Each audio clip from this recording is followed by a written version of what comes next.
Hola, buenas noches, ¿cómo están? Bienvenidos acá a La Tulpa, a este espacio de diálogo intercultural, intergeneracional. Esta es La Tulpa, estamos representando el espacio donde nuestros padres, nuestros abuelos se reunían para conversar al final del día, para alimentarse también y para dialogar entre los miembros de la familia.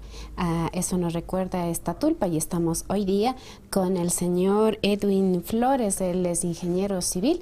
Nos tiene algo muy importante que contar, transmitir sus conocimientos y su experiencia sobre cómo construimos los quichuas en nuestras viviendas, nuestras edificaciones, cómo las construimos, las planificamos, en base a qué hacemos nuestras viviendas, con qué estilo, con qué colores, con qué materiales. Bueno, de eso mucho más nos va a conversar el compañero Edwin Flores en un momentito. Ya volvemos.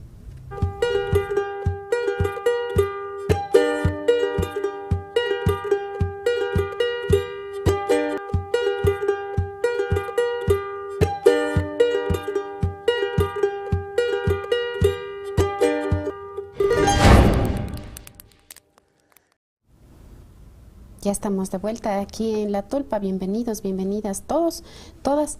Estamos bien acompañados con Edwin Flores. Él es ingeniero civil. Buenas tardes, compañero. ¿Cómo le va? Buenas tardes. ¿Qué tal su día hoy? El día de hoy un poquito, como siempre, con bastante trabajo aquí en la ciudad de Otavalo. Estamos muy felices por estar colaborando con la comunidad, con estar haciendo algunos proyectos que realmente de mi parte pues estoy muy satisfecho por poderles colaborar y transmitir el conocimiento que nosotros hemos adquirido en todos los proyectos que hemos desarrollado tanto en Quito y en otras partes del Ecuador. Entonces estamos aquí. Les estaba comentando aquí a la audiencia que usted es ingeniero civil. Cuéntenos un poquito de usted para que le conozcan, en dónde estudió. Más bien, empecemos de dónde es usted. Le estamos viendo que es Quichua Otavalo, pero ¿de qué comunidad, de qué parte es y en dónde estudió usted? Yo soy de la comunidad de Quichua de San Roque. Soy de ahí y tuve que salir a estudiar a la capital, en la Universidad Central del Ecuador.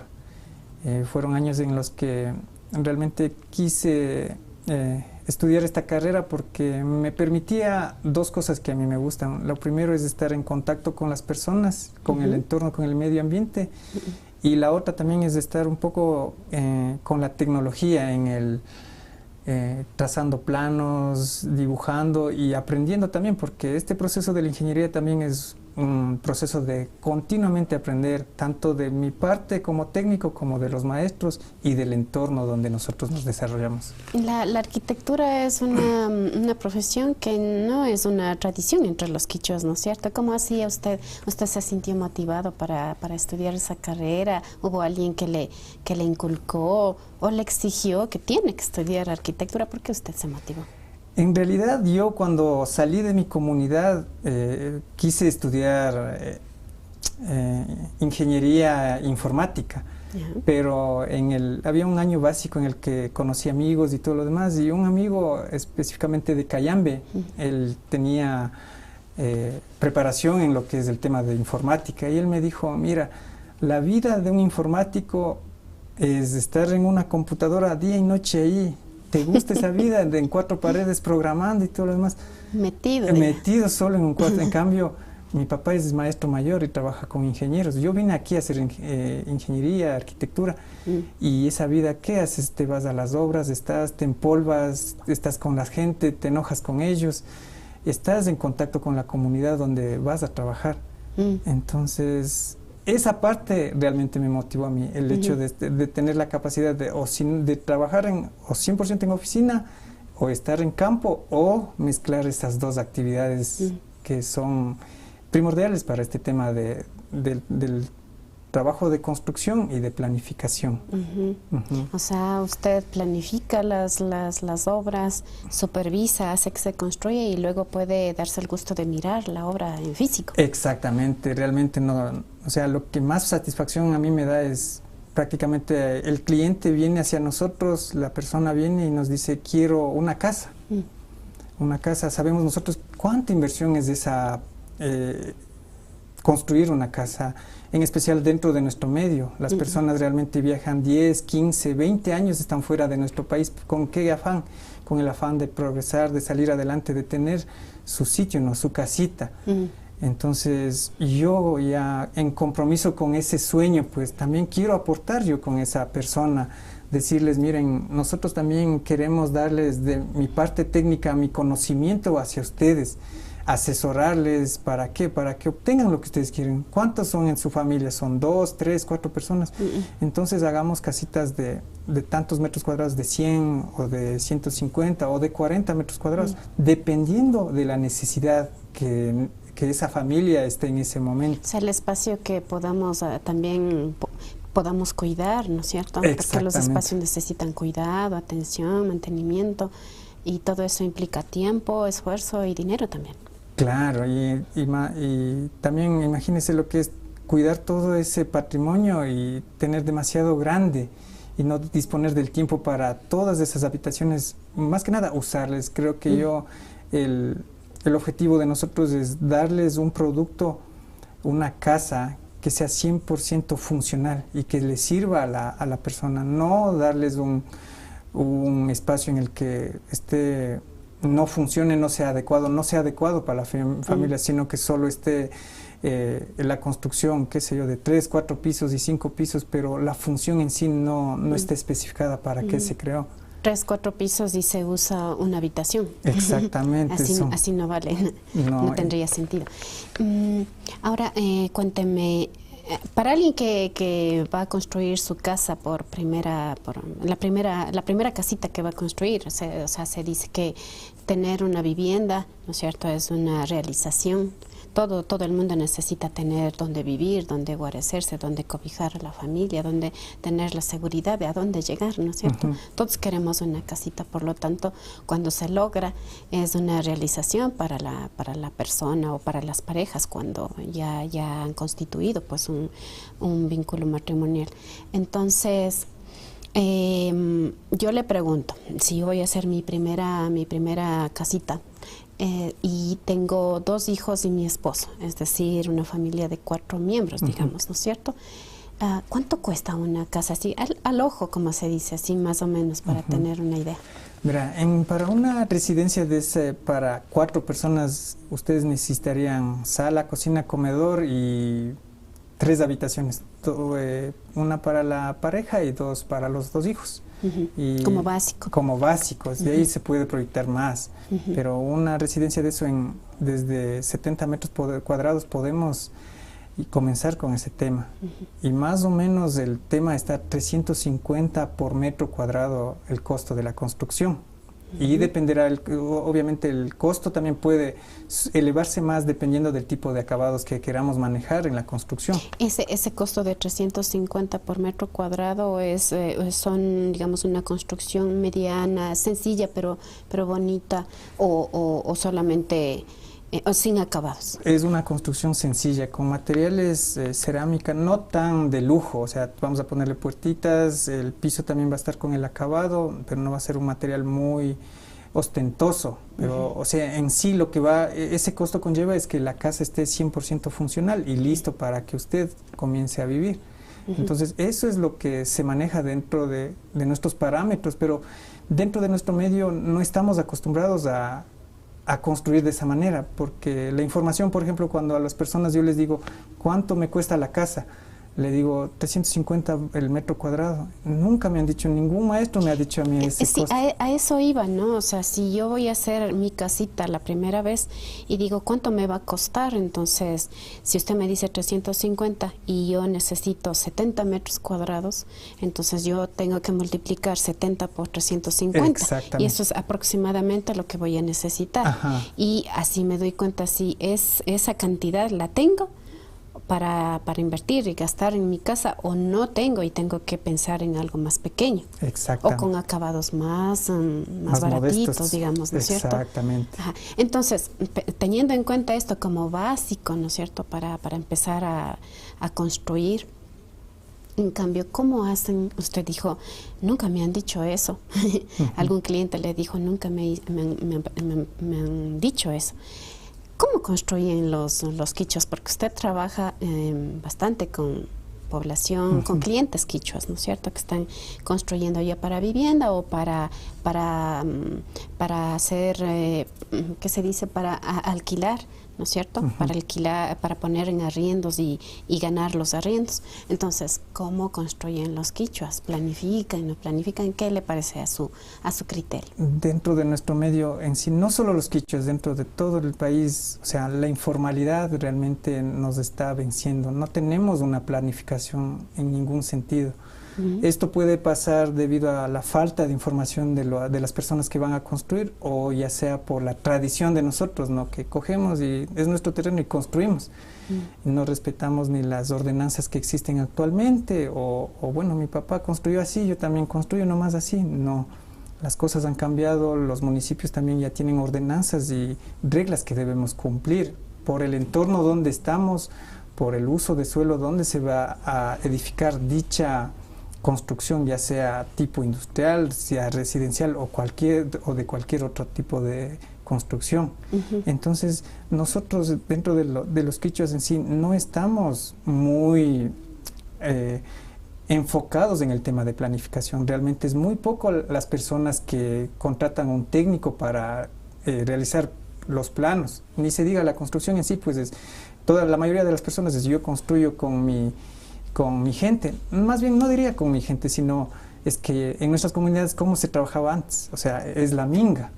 Nosotros trabajamos en minga y yo le debo al vecino, es que él me vino a ayudar en mi casa. Entonces yo también tengo que irme, cuando él haga la casa, yo tengo que irme yo a ayudarle a hacerla. Estamos hablando de reciprocidad, ¿no es cierto? En la minga. Exacto. Pero eso es algo bueno, pero eso está generando problema en definitiva, ¿eso me quiere decir? No está generando problema, sino que más que nada, o sea, no tenemos la planificación de dónde partimos y hacia dónde queremos llegar. O sea, yo quiero una casa. Las personas que viajan vienen deslumbrados de lo que existe en otros países, unos edificios enormes, mansiones. Mucho vidrio, mucho hierro, mucho cemento. Todo eso quedan estupefactos con eso y vienen con esas ideas aquí, vienen con ese concepto de otros países, vienen aquí a su tierra, a su yacta, a querer proyectar eso, pero no se dan cuenta que el entorno donde estaba esa casa, quién sabe, fue una urbanización de lujo o era la gran manzana, la ciudad céntrica donde sí ese tipo de edificaciones sí se puede darle técnicamente, pero nosotros queremos a la fuerza esa casa o ese edificio ponerle, qué sé yo, en las orillas del lago San Pablo, pero sin saber, por ejemplo, cuál es nuestra identidad, qué es lo que el terreno de ahí nos brinda. Por ejemplo, a las personas, a los turistas, nuestra provincia en sí es turística por los lagos, por toda la maravilla de la naturaleza que tenemos. El paisaje, ¿no? Exacto. Entonces nosotros poner esas construcciones de concreto que rompen todo ese esquema, entonces estamos nosotros mismos afectando primero a la naturaleza y quitando ese beneficio que nos da la naturaleza del poder paisaje. Del paisaje.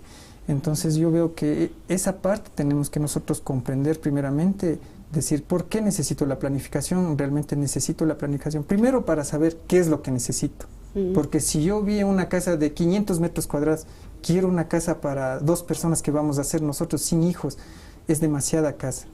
O lo otro también, vengo con $10,000 y vi que mi vecino me cuenta, porque yo no sé, mi vecino me cuenta que con 10,000 hizo 2 pisos, yo también tengo $10,000, voy a hacer 3 pisos. Voy a hacer de 3. Entonces, si no tengo conocimiento y encima no pido asesoramiento, pues proyectamos construcciones fuera, primeramente que no van a ser muy útiles para nosotros.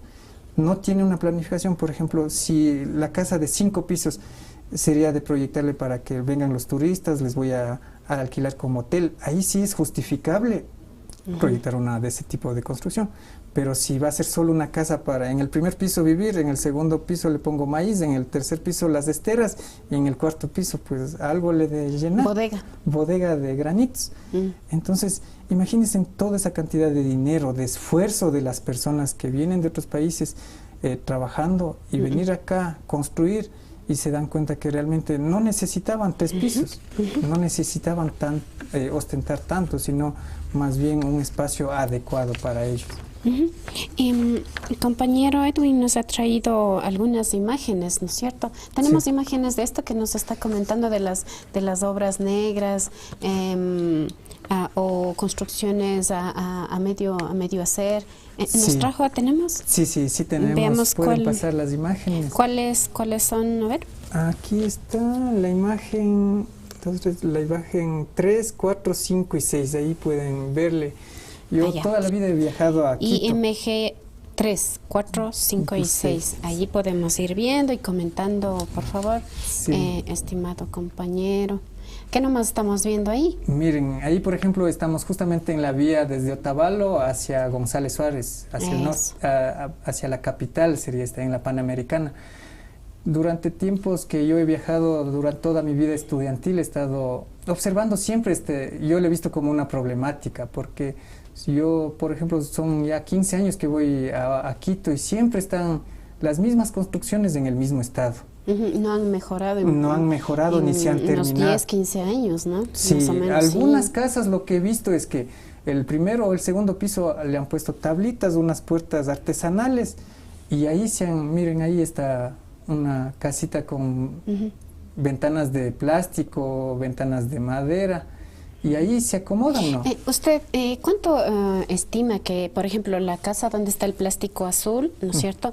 ¿Cuánto habrá gastado aproximadamente, viendo el tamaño de la infraestructura, que está igual, es prácticamente obra negra, ¿no? Sí, ahí está la obra negra, ahí está, todavía no está habitable. ¿Cuánto cree usted que hayan gastado en esa Esa casa estaría más o menos por los 100 metros cuadrados, 2 pisos, 200 metros cuadrados. Ahí, al precio actual, con los materiales y todo lo demás, ahí estarían $27,000. 27,000. Y con 27,000, si hacemos una casita con los acabados modestos, pero bonitos, ¿no es cierto? O sea, para una casa ¿de a cuánto me alcanza? Podríamos hacer una casita de 70 metros cuadrados en un piso, pero ya con todos los habitables, con unos acabados no tan ostentosos, pero sí muy 100% funcionales. Y ya tiene su casa. O sea, con su sala, comedor, los dormitorios. Con todo. La cocina. Con sus puertas, con sus ventanas. O sea, listo, obviamente. Y le alcanzaba espacio para un bonito jardín adelante. Exactamente. El secadero para la ropa y para tener para que jueguen los niños atrás, ¿no? El patio. Sí, pero además de esta problemática que se ven en las imágenes, la otra problemática es que se construyen de manera informal, no tienen alguna supervisión, realmente no sé si estructuralmente serán estables ante un sismo. Recientemente estamos viendo lo que pasó en Siria con un sismo, cómo colapsaron todas las edificaciones y realmente si no construimos con conciencia, si no construimos técnicamente, pues eso nos puede pasar. Vivimos en un país sísmico en el que cualquier momento... Y rodeados de volcanes. Exactamente, entonces nos puede pasar y si no tomamos las debidas precauciones, pues podemos estar lamentando esto. Entonces esa informalidad nos va a acarrear varios problemas a futuro. Y no solo eso, adicional a eso también, como se construyen, qué sé yo, mi terreno es 1 hectárea, yo le construyo acá y abro el camino como a mí me parezca para llegar a la casa. Y el municipio le generamos un problema. ¿Por qué? Porque el municipio también tiene que brindarles el servicio de agua potable, alcantarillado, luz eléctrica. ¿Y cómo le brindo yo a ellos? ¿Cómo planifico para una casa que está aislada en la última montaña?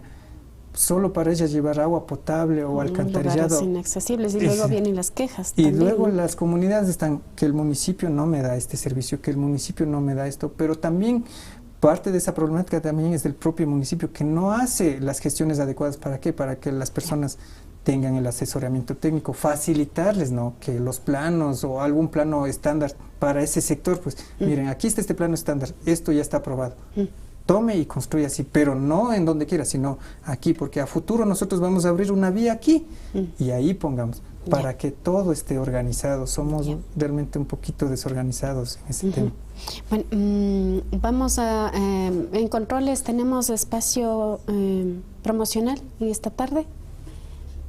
Sí, entonces vamos a ir al espacio promocional en este momento, pero Les invitamos a que ustedes que nos están mirando compartan esta transmisión porque es información importante. Estamos analizando algo que nos está pasando con mucha frecuencia en las comunidades quichuas aquí en Otavalo, en el cantón, y vale la pena que escuchemos la opinión de un profesional, de un técnico profesional que tiene su punto de vista y que también está ofreciendo su asesoramiento, ¿no? Con él o con cualquier otro técnico de su rama, pero que nos asesoremos. Entonces, hagan sus comentarios también, porque al regresar de la pausa vamos a hacerle preguntas de parte de ustedes. Entonces, déjennos ahí sus comentarios. Vamos a la pausa promocional y volvemos en un ratito.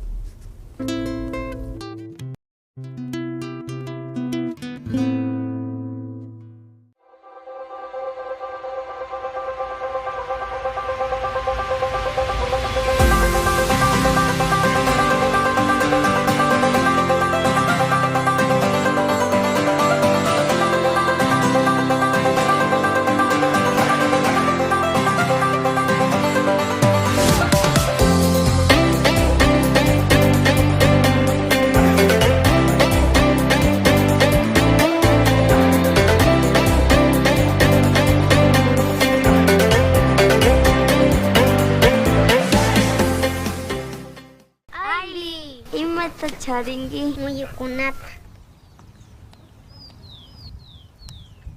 Kayka hambi moyomi zambo manda lluqshishka ñukanchik cuerpokunata hambirinkapak sirvi kay hambi yakukuta himamita ñawpa pachakunamantami tukuy runa llaqtakunapi hatun yachaykunata apamuskanchik kay hatun yachaykunata riqsipay kay musuq bajo un mismo sol rikuchik.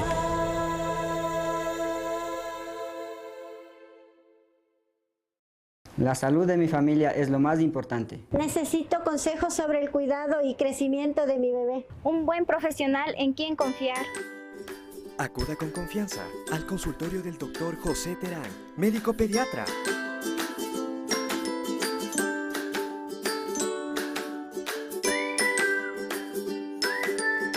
Siéntanse en familia. Reciba una atención cálida y profesional, como su hijo merece. Quichuapipash tapopaychilla.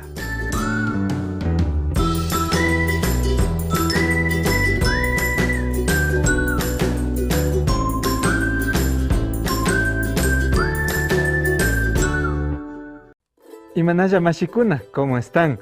Bienvenidos a Rimari, un espacio dedicado para ustedes con el objetivo de aprender la lengua quichua, expresiones coloquiales que son muy usadas en las comunidades indígenas. Aprenda a hablar quichua con nosotros en Rimari, todos los días viernes a las 12 del mediodía por APAC TV.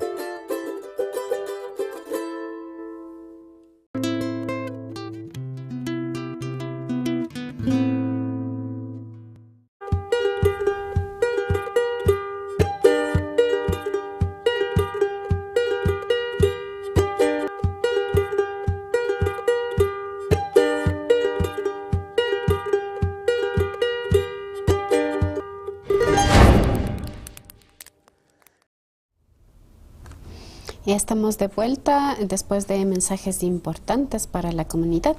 Regresamos con Edwin Flores, él es compañero quichua de San Roque y es ingeniero civil de profesión. Para quienes se están recién juntando a esta transmisión, les pedía que pongan mucha atención porque lo que nos está contando compañero es muy importante. Estamos hablando sobre las construcciones que realizamos los quichuas otavalos en nuestras yectas.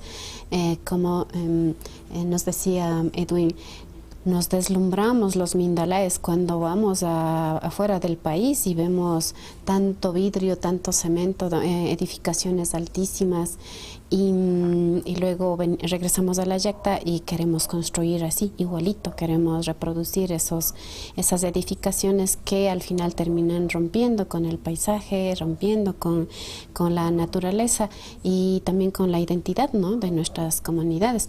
Y lo que es más, terminamos, como dicen comúnmente, fauleados, porque resulta que el dinero no nos alcanza para construir edificaciones tan grandes y por lo tanto se nos queda muchas veces en obra negra. ¿Así es, compañero?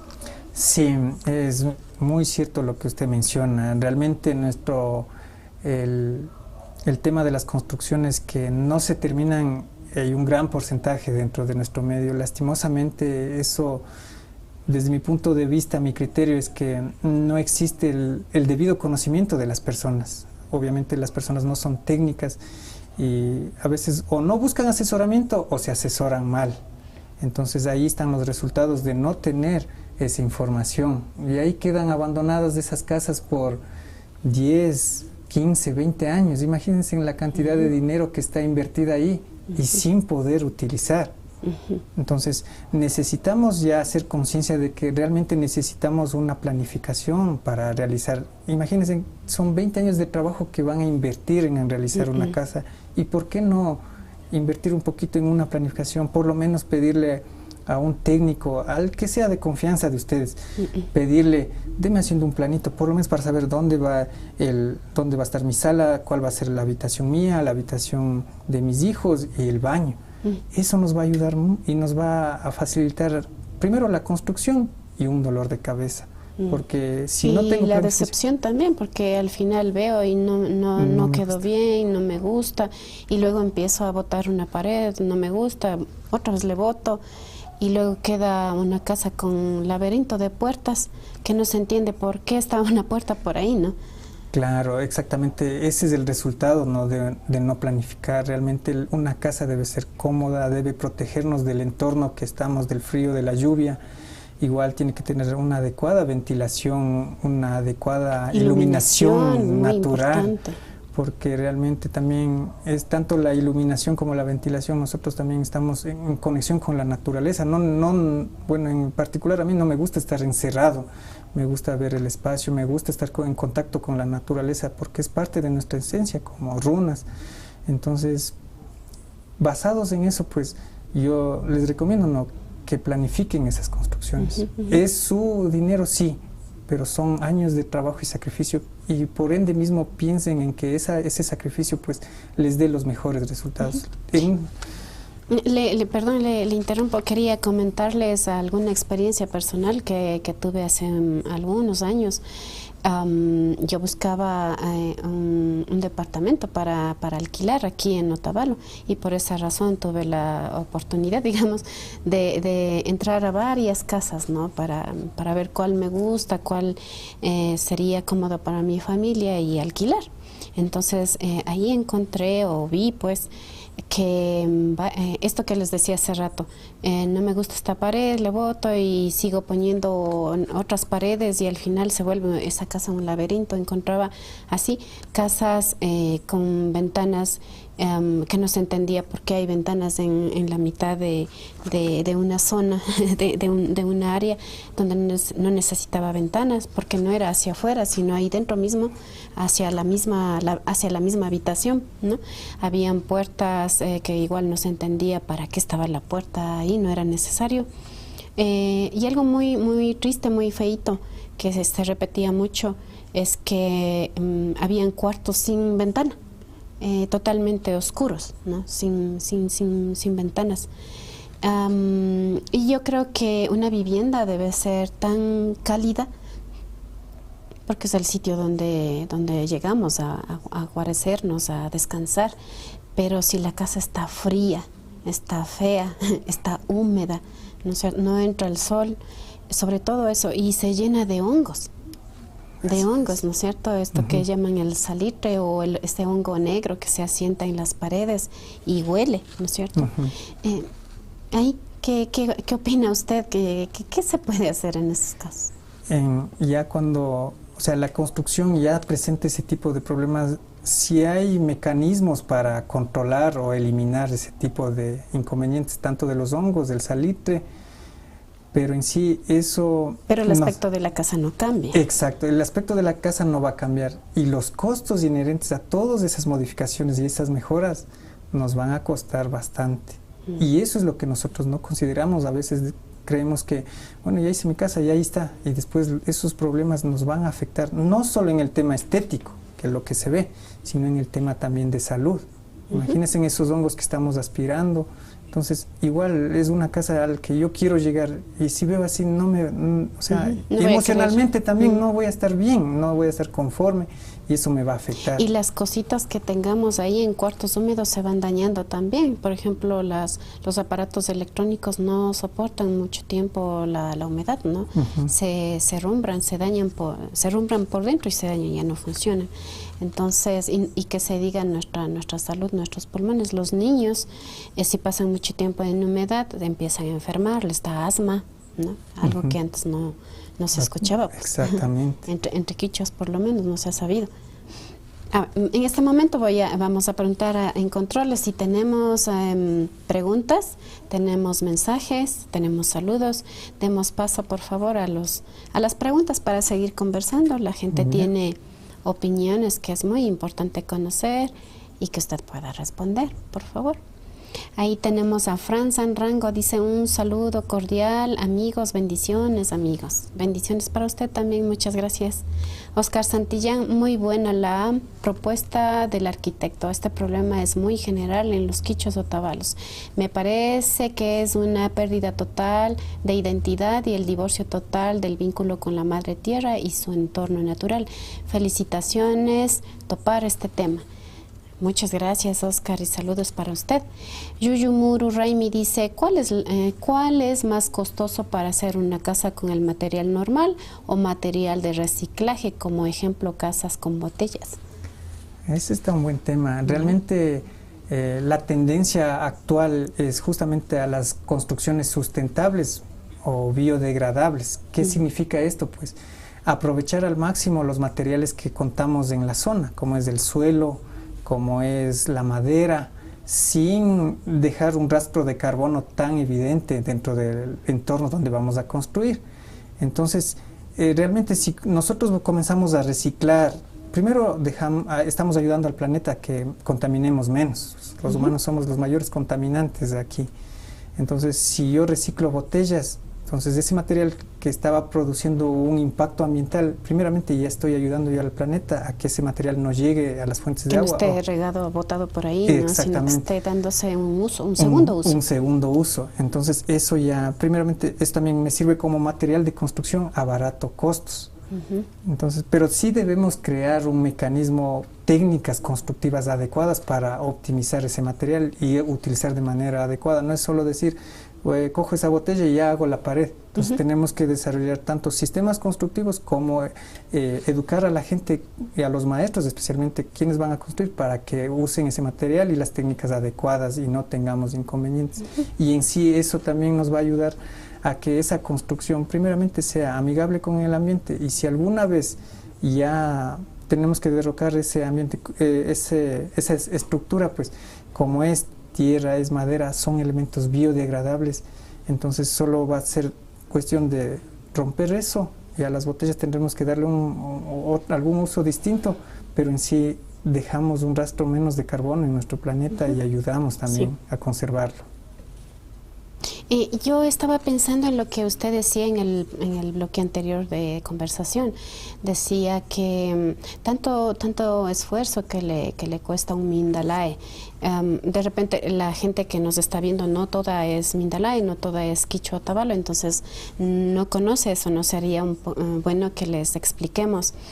Lo que sucede es que los Mindalae, los comerciantes viajeros universales, salen por temporadas fuera del país, trabajan durísimo, sabemos que tienen una carga laboral bien fuerte, se reúnen, se recogen una buena cantidad de dinero, digamos, fruto de su trabajo, y o se regresan con el dinero para hacer su casita, su construcción, o envían, ¿no? Envían el dinero acá a sus familiares y le encargan a un pariente, a un familiar que construya, que dé construyendo, ¿no es cierto? Y entonces ahí les buscan a los maestritos de algún recomendado, o podrían buscar a un técnico profesional para que les construyen, ¿no es cierto?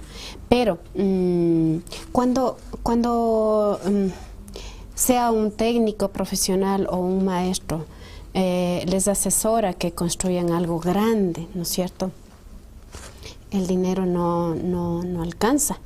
Y entonces, ¿qué debería tomar en cuenta un Mindalae o una persona, bueno, que está acá, pero está recogiendo el dinero para hacer su casa?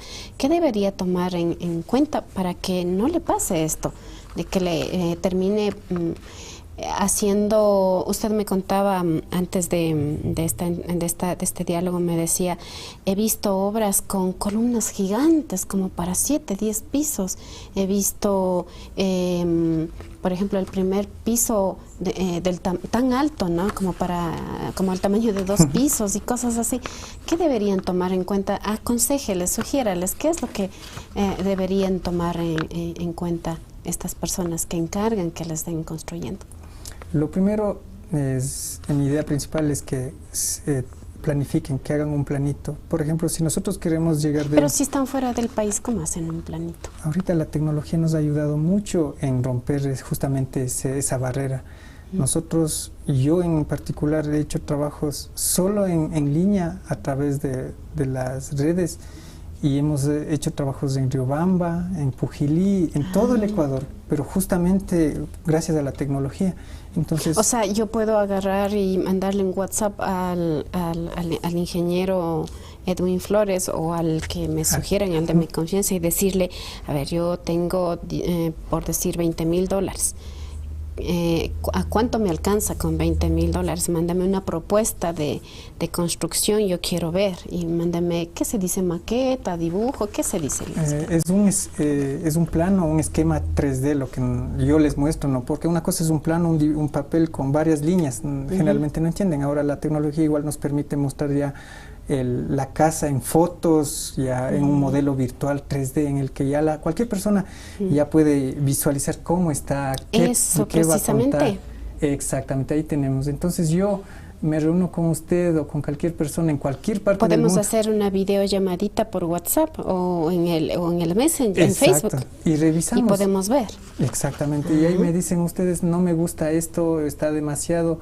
O aquí, por ejemplo, en esta propuesta, la casa primero van a construir 2 pisos, pero a futuro el cliente va a hacer 4 pisos, entonces la estructura está diseñada para soportar esos 4 pisos, pero la casita en primera instancia, de acuerdo al presupuesto que maneja, pues solo vamos a hacer 2 pisos construibles, pero ya tiene las bases y todo lo demás para ya un 4º piso. O sea, yo le puedo encargar, ¿no es cierto? Yo le llamo y le digo, mándame una propuesta, yo quiero hacer una casita tipo chalet, y con jardín delantero y con el patio atrás, y que tenga la cocina, el baño, el comedor, y 3 habitaciones. Mándame una propuesta, si es que me gusta, yo a usted le voy a encargar que me dé construyendo. Así funciona. Exactamente. Solo tengo que encargar mediante una llamada. Exactamente. Se contactan al técnico y le dicen, verás, generalmente los técnicos, ¿qué preguntamos? A ver, ¿la casita para cuántas personas son?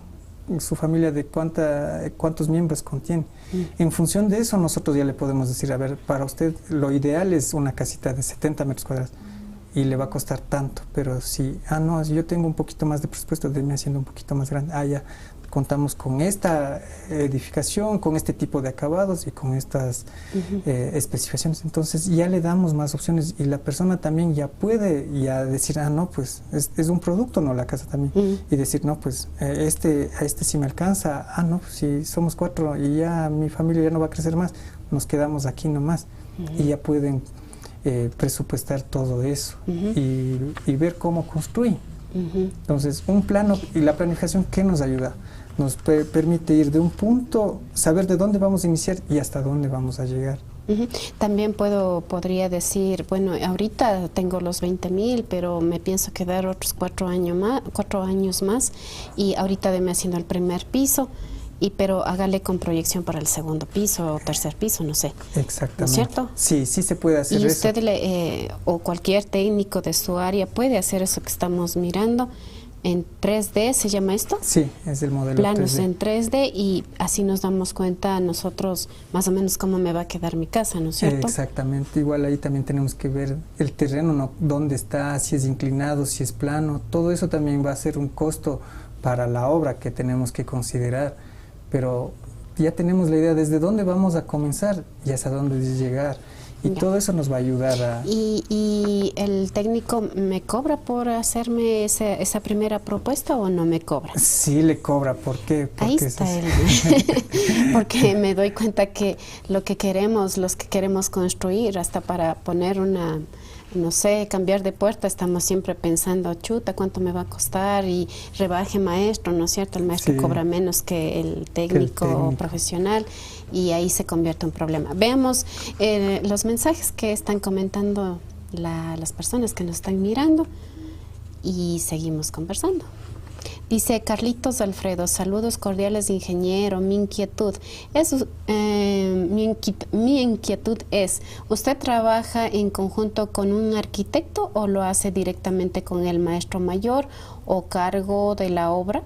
Información muy valiosa con la que nos instruye para poder construir de manera planificada. Saludos cordiales. Carlitos Alfredo, nosotros somos un equipo.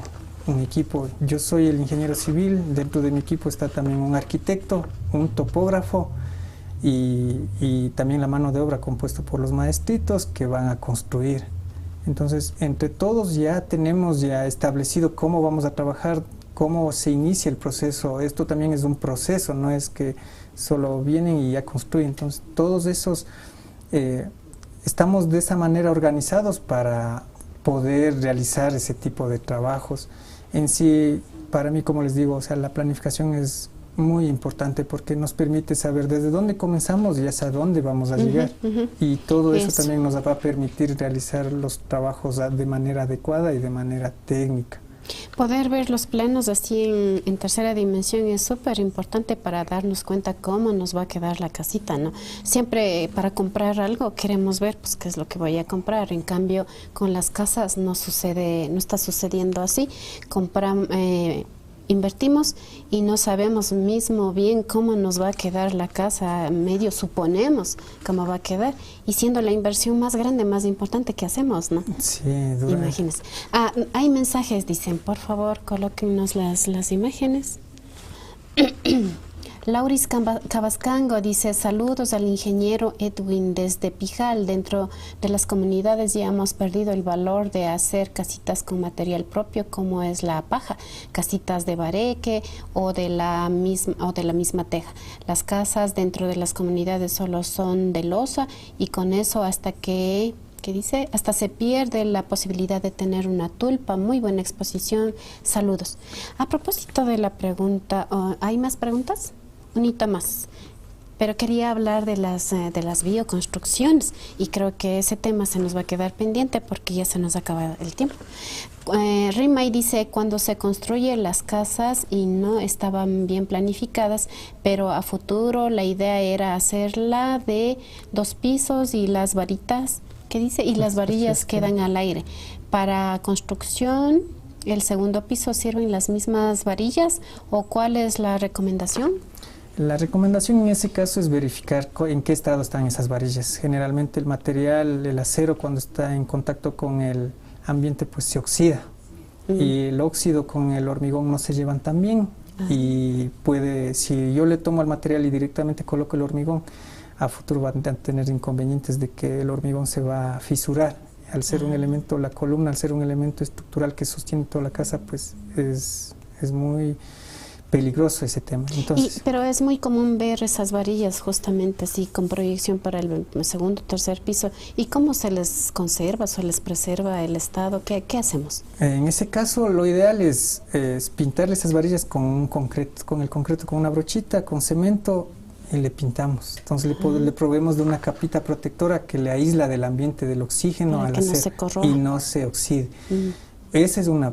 Después, si ya estamos en el tema de que ya le dejé la varilla expuesta y está lastimosamente oxidada, hay productos químicos en el mercado que tenemos que comprar para justamente limpiarle quitarle todo el óxido y ahí sí ya podemos realizar la construcción y continuar de manera compañero. segura. Y por último, porque me están avisando que ya se acabó el tiempo, así que solo vamos a dejar mencionado nomás que existe una alternativa ecológica, sana, saludable, económica, ya dije, de construcción que nos da, que nos posibilita o nos da acceso a la gente que no tenemos tantos recursos como para construir estos casi rascacielos que quieren hacer en las comunidades.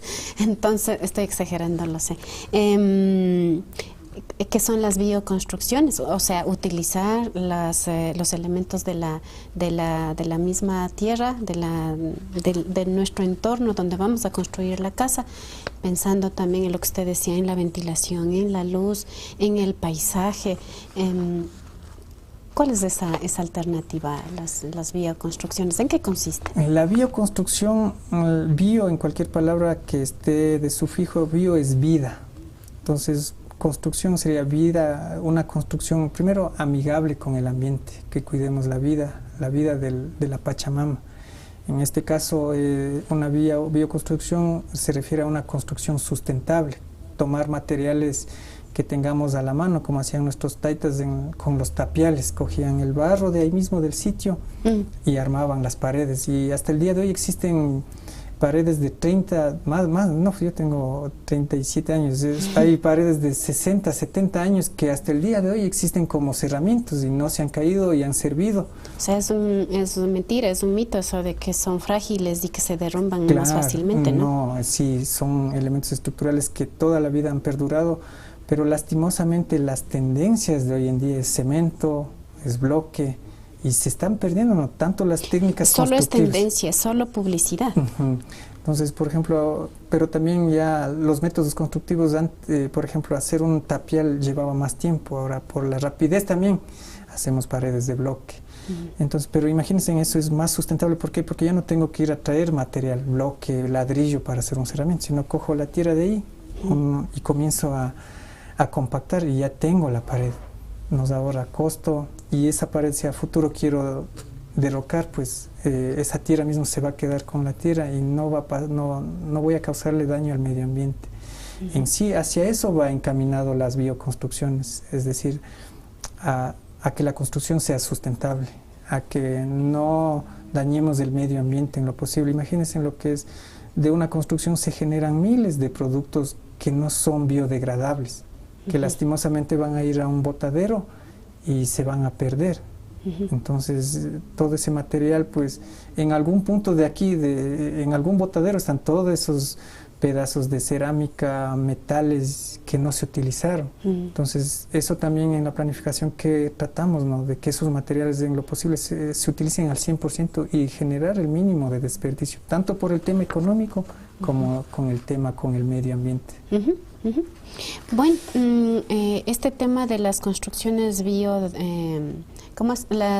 bioconstrucciones es también bastante amplio, ¿no? Hay mucha información que el compañero u otros compañeros de su equipo pueden transmitirnos. Nos había dicho que hay alguien de su equipo que está especializado en bioconstrucciones, así que le hacemos la invitación a usted y a ese compañero para que en otra ocasión vengan acá a La Tulpa y que nos puedan compartir su experiencia, el conocimiento sobre cómo hacer estas construcciones, y también que nos ayuden a ver el presupuesto, ¿no es cierto? Que es lo que más preocupa a la hora de construir. Entonces, por ahora quedemos hasta aquí, compañero. Le invitamos entonces y le comprometemos, más bien dicho, para la próxima. ¿Acepta? Aceptado, yo estoy a las órdenes. Sí, y en especial, como les digo, ¿no? mi función, mi objetivo, y por el tema también que salí de aquí, era justamente para adquirir conocimiento, experiencia. Y esa experiencia es lo que justamente quiero transmitir en este momento, compartir el conocimiento que he adquirido en el tema de construcción para aportar a mi comunidad, a mi entorno. Entonces, ese es mi objetivo y espero que toda esta charla pues haya sido de de mucho provecho para todos. Bueno, así nos vamos a despedir. Muchas gracias a todos ustedes por acompañarnos en este diálogo con Edwin Flores, ingeniero civil que está preocupado por cómo los quichuas estamos construyendo y muchas veces desperdiciando el trabajo, el tiempo, el sacrificio que hacemos consiguiendo los recursos para esas edificaciones que luego no son funcionales y no en donde no podemos vivir. Eso. Entonces queda comprometido para una próxima tulpa y esperemos tener alguna planificación de continuar estos programas y asesorar más directamente a todos ustedes. Muchas gracias por su atención. Nos vemos mañana en otra tulpa. Estaremos con, les digo rápidamente, Germán Gualoto. Él es director de vinculación de la Universidad Técnica del Norte. Estará con nosotros en la conducción Edison Manala. Nos vemos mañana en la tulpa.